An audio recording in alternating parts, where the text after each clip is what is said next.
Hello everyone, this is Sangeeta Gusain. Welcome to another video.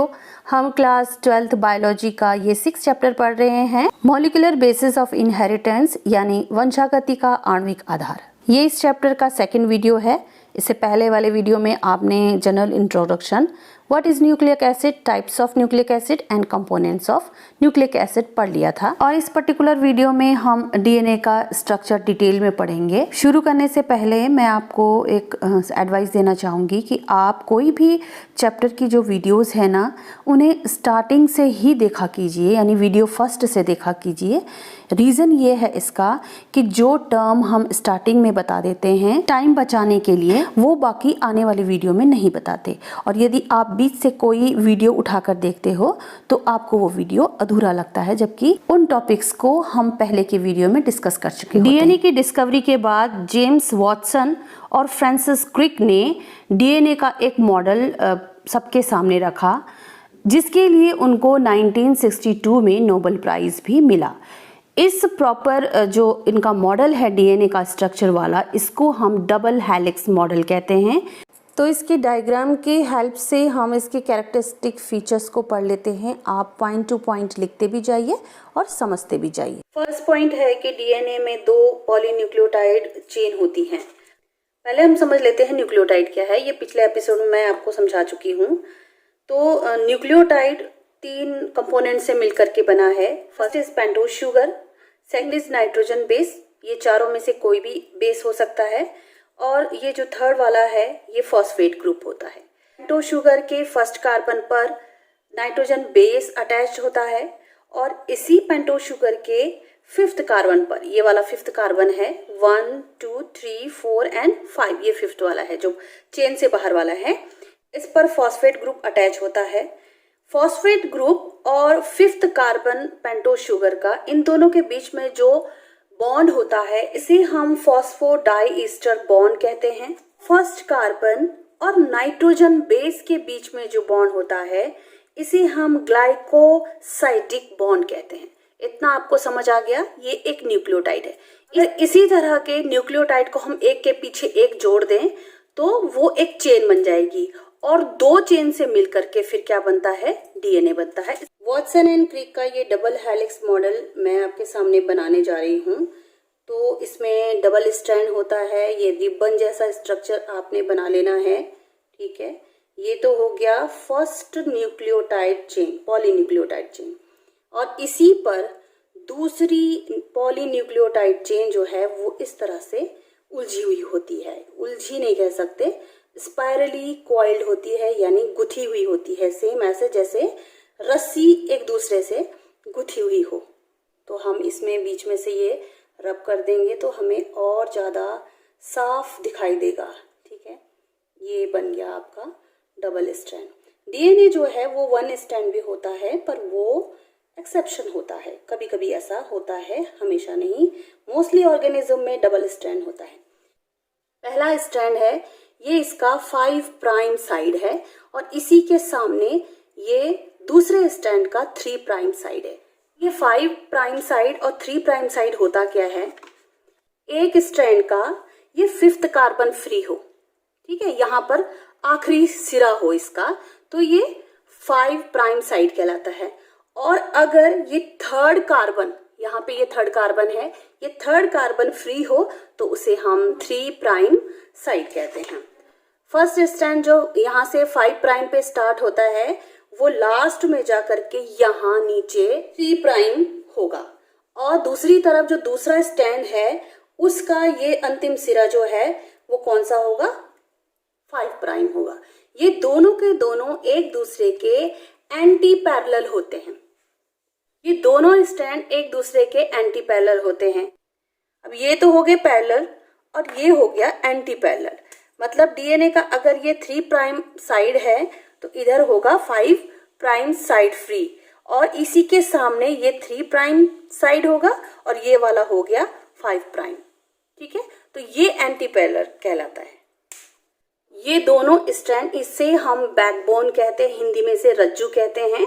तो दोनों जो बैकबोन हैं वो पेंटोज शुगर और फॉस्फेट ग्रुप से बनी होती है, जबकि इनके बीच में जो है वो हाइड्रोजन बॉन्ड से ये आपस में जुड़े हुए होते हैं। ठीक है, तो ये हाइड्रोजन बॉन्ड किसके बीच में होता है?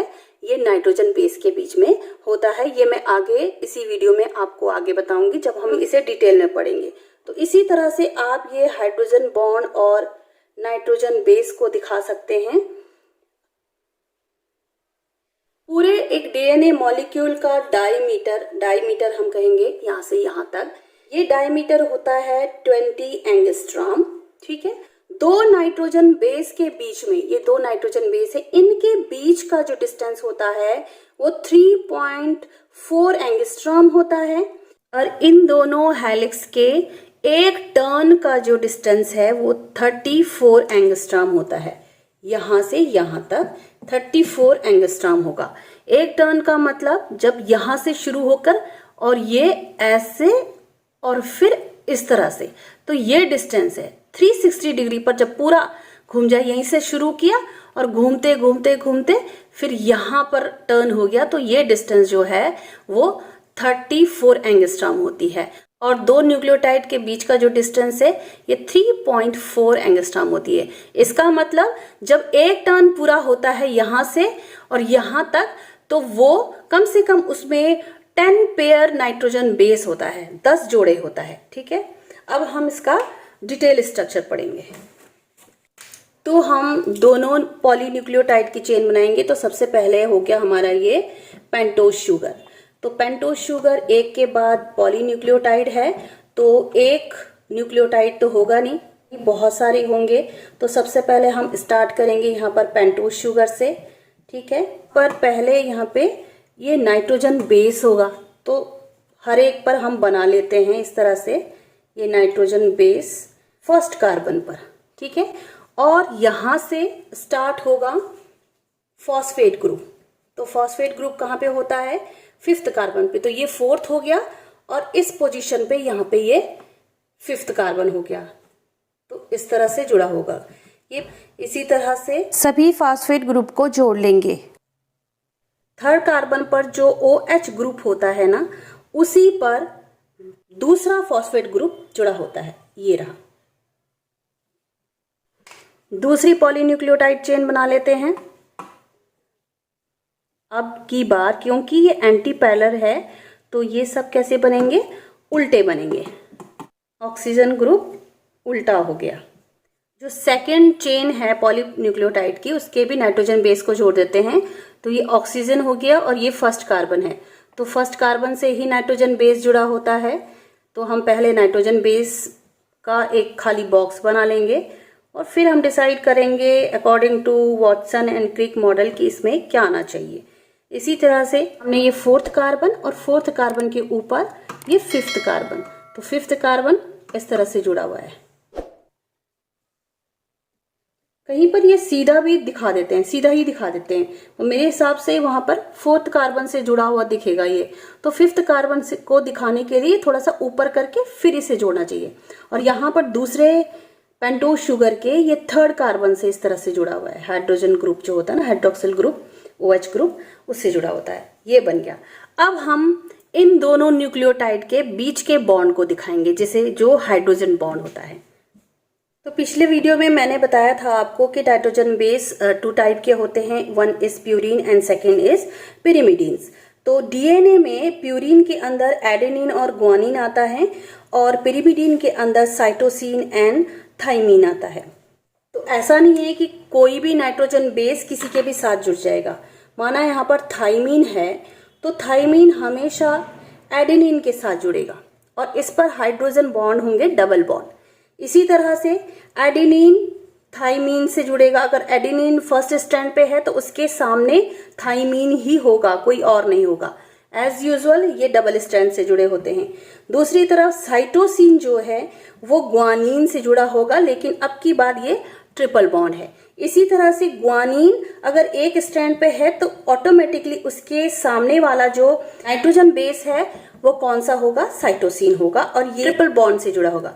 तो ये वाला जो था इसे हमने क्या बोला? ये है हाइड्रोजन बॉन्ड। ठीक है, ये हाइड्रोजन बॉन्ड हो गया डबल बॉन्ड और ट्रिपल हाइड्रोजन बॉन्ड।